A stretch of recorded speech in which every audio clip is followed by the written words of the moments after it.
Élise, vous nous parlez ce matin des mauvais résultats d'Apple avec un chiffre d'affaires en recul. C'est la première fois depuis 13 ans.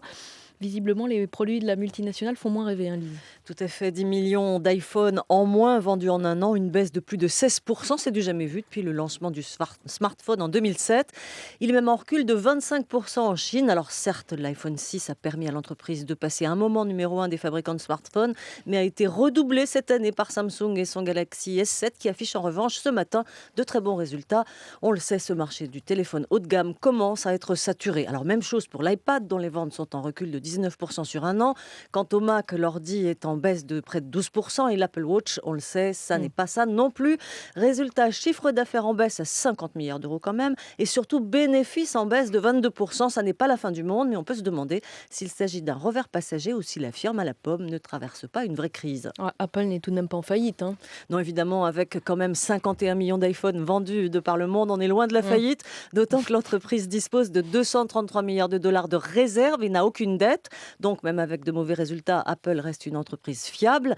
Mais Apple va mal quand l'iPhone va mal. Et c'est donc le cas avec cette question. Est-il arrivé au bout de son âge d'or? Tout ça, c'est encore une fois la faute à la Chine et à son ralentissement économique qui déteint sur d'autres pays d'Asie. La faute à la Chine qui se met à acheter chinois avec les marques qui montent, Huawei et Xiaomi. Et cette fois, plus de Steve Jobs pour revenir à la rescousse et inventer un nouveau produit qui décoiffe et surtout un nouveau marketing innovant comme l'entreprise l'avait fait en 98 en lançant, souvenez-vous, l'iMac bleu, rose ou blanc transparent. Il va falloir une fois de plus se raccrocher au slogan Think Different et retrousser ses manches. Mais dans le domaine des smartphones, y a-t-il encore quelque chose à inventer?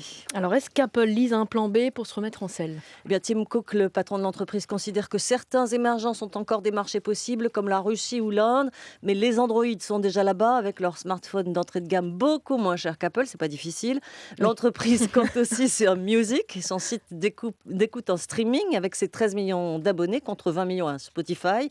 Là aussi, le pari est loin d'être gagné.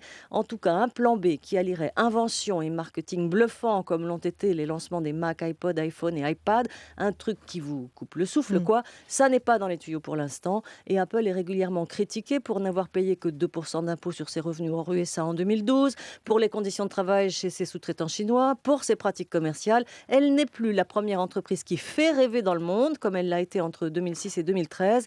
Et si elle reste la première entreprise mondiale en valeur devant Google et Coca, elle commence aussi à avoir un sérieux problème d'image. Et voilà, Apple rhabillé pour l'hiver. Merci les jolies.